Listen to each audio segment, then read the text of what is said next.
Guys problem number 71 है आपके सामने।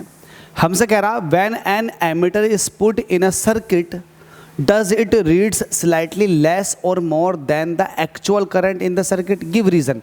देखो इस तरह के क्वेश्चन जो है ना वो आपकी बुद्धि पर डिपेंड करते हैं, आपकी बुद्धि कितनी तेज है उस पर डिपेंड करते हैं, क्योंकि इस तरह के क्वेश्चन कई बार रिपीट हो चुके हैं और ये पूरा का पूरा टॉपिक आपको क्लियर हो चुका है।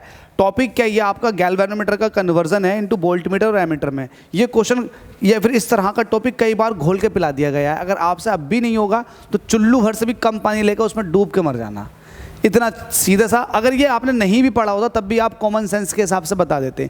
आपसे कह रहा है कि आपने सर्किट के अंदर, अबे तू कहाँ को आ रहा है, ये कह रहा है कि आपने सर्किट के अंदर एमीटर लगा दिया, तो ये एमीटर जो है क्या ये एक्चुअल करंट को मेज़र करता है या थोड़ी बहुत कम करंट को मेज़र करता है या ज़्यादा करंट को। अब देखो मान लेते हैं कि एक्चुअल करंट आ रही है 10 एम्पियर की। अब थोड़ा बहुत इसका अपना रेजिस्टेंस भी होगा, भले ही स्मॉल रेजिस्टेंस हो, लेकिन होगा। तो जब स्मॉल रेजिस्टेंस इसका अपना खुद का होगा तो रेजिस्टेंस पर वोल्टेज ड्रॉप होना शुरू हो जाता है, मतलब करंट थोड़ी रुकती है, कम हो जाती है। तो यहाँ पर करंट की वैल्यू थोड़ी बहुत क्या हो जाएगी, डिक्रीज़ हो जाएगी। ये करंट को स्लो डाउन कर देगा। जब करंट को स्लो डाउन कर रहा है तो इसका मतलब इसका अपना थोड़ा बहुत रेजिस्टेंस होगा, तभी तो ये ऐसा कर रहा है, बिल्कुल कर रहा है। तो ये जो एक्चुअल वैल्यू है करंट की वो मीज़र ना करके थोड़ी सी कम वैल्यू को मीज़र करता। क्यों करता है? क्योंकि थोड़ा बहुत तो इसका अपना रेजिस्टेंस होगा। तुम्हें ये बात पता होनी चाहिए कि आइडियल एमीटर, क्या आइडियल एमीटर का जो इंटरनल रेजिस्टेंस होता है, क्या होता है? इंटरनल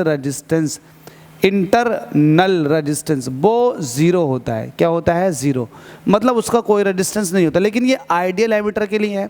अब ये एक्चुअल एमीटर है तो इसका थोड़ा बहुत तो रेजिस्टेंस होगा। जब थोड़ा बहुत रेजिस्टेंस होगा तो थोड़ी बहुत करंट की वैल्यू में डिक्रीमेंट आएगा ही आएगा, जो आप मेज़र करने के लिए जा रहे हो।